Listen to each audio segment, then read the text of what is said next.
Hello, welcome back to Sunflower Cottage Crochet Stitch of the Week. I am your host, Sarah. So this week is the up and down, and I think it's a very textured looking stitch. It certainly feels pretty textury. You've probably seen this and not realized what it was before. It does have a similar makeup to lots of other stitches that we're going to be going over here shortly after this one. The main thing about this stitch is that it is best worked in light or neutral colors so you can see the texture a little better. It's also best for cotton projects for like the kitchen and bath. It's an alternating stitch in the sense that you work the double crochets into the single crochets and the single crochets into the double crochets of the previous round. To show you the color swatch, this is kind of cool because instead of looking lumpy and bumpy, now it looks sort of like a heartbeat or houndstooth maybe. So it's definitely got some total look change to it when you add even just one color. To get started, the multiple is any even number of stitches. I have chained up 20 to get started. If you would like to follow along with that, chain up any even number of stitches and then restart the video. So we're going to work this by double crocheting in the second chain from the hook. Normally we skip like 3 or 4. This time we're going right into that second chain with a double.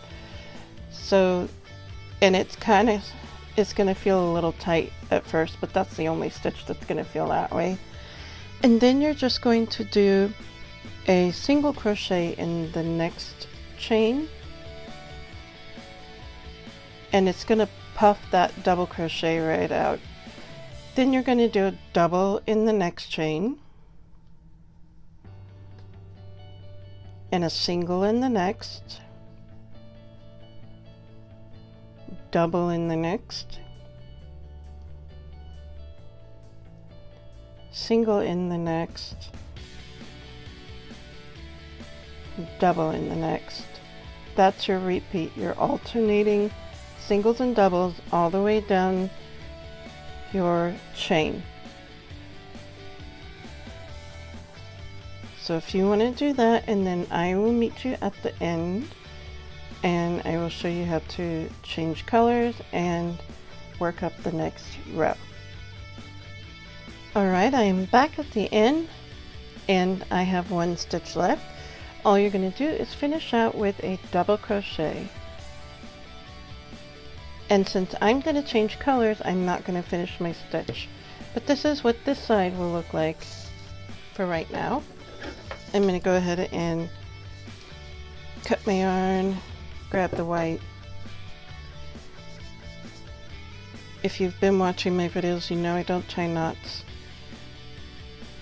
You just pull it right through, tighten it down a little, and move on. So to get started for the next row, we're only going to chain one, which is going to count as your first single crochet, which is kind of crazy because normally we don't do that. So then you're going to skip that DC that finished out your first row and start working into the single crochet next to it, and you're going to do a double crochet into that. Okay, tighten that up. Then you're going to single crochet on top the double crochet from the previous row, double crochet on top the single crochet from the previous row, single in the next stitch, double in the next. Let's get more yarn. Single in the next,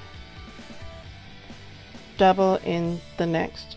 So if you notice, the pattern here is that you're going to put a single crochet in the double from the previous row and a double in the single crochet from the previous row.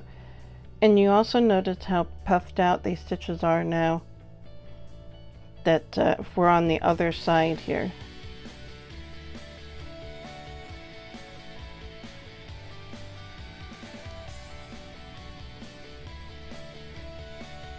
Alright, I want you to finish out your row putting a single crochet on top of every double and a double crochet on top of every single. And I will meet you back at the end to show you how to finish out this row and to start the next. I'm back at the end, and I want you to notice something because it is very hard to see no matter how good you get at it. There are 2 stitches here, even though it looks like there's just the 1 double crochet. You need to end each row with a double crochet, and you don't want to put one next to a one you just did. So you'll need to sort of flatten the puff out to realize that there is a turning chain down here somewhere, right? So let's put our single crochet on top of that double like we normally would. And now we need to finish out the row with a double. There's like a vertical bar here, or horizontal, bar here. I'm going to use that to put my double in to try and balance out the row.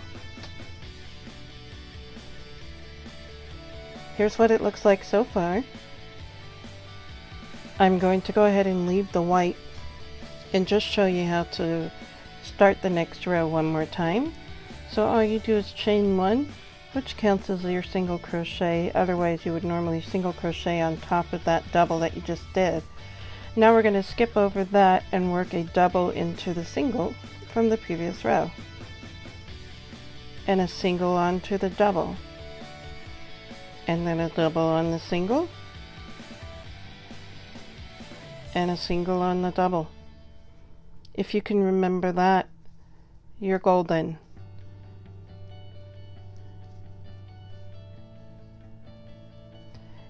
I want you to go ahead and finish out this row, and I will show you one more time how to finish out the row and catch that last stitch, which I know will be difficult to find. I'm back at the end, and you can see I have my double and the chain 1. This is where we're going to be putting our final stitch, and you can see it's that horizontal bar. So we're actually going to work our single crochet on the double, and then our double, you can either go in this way or this way, whatever way works for you, as long as you get it right into that chain 1 spot. So there is the up and down. When you change colors, it does look a little bit like Houndstooth. Or when you just have a solid color, it looks like a nice pattern for, say, a washcloth. That's what I would use it for. It's got great texture and a neat sort of floral look about it. I thank you for joining us. If you like this video, please hit the like button and subscribe to our channel. Hit the little bell icon to be notified of all of our videos here on Sunflower Cottage Crochet. Bye bye.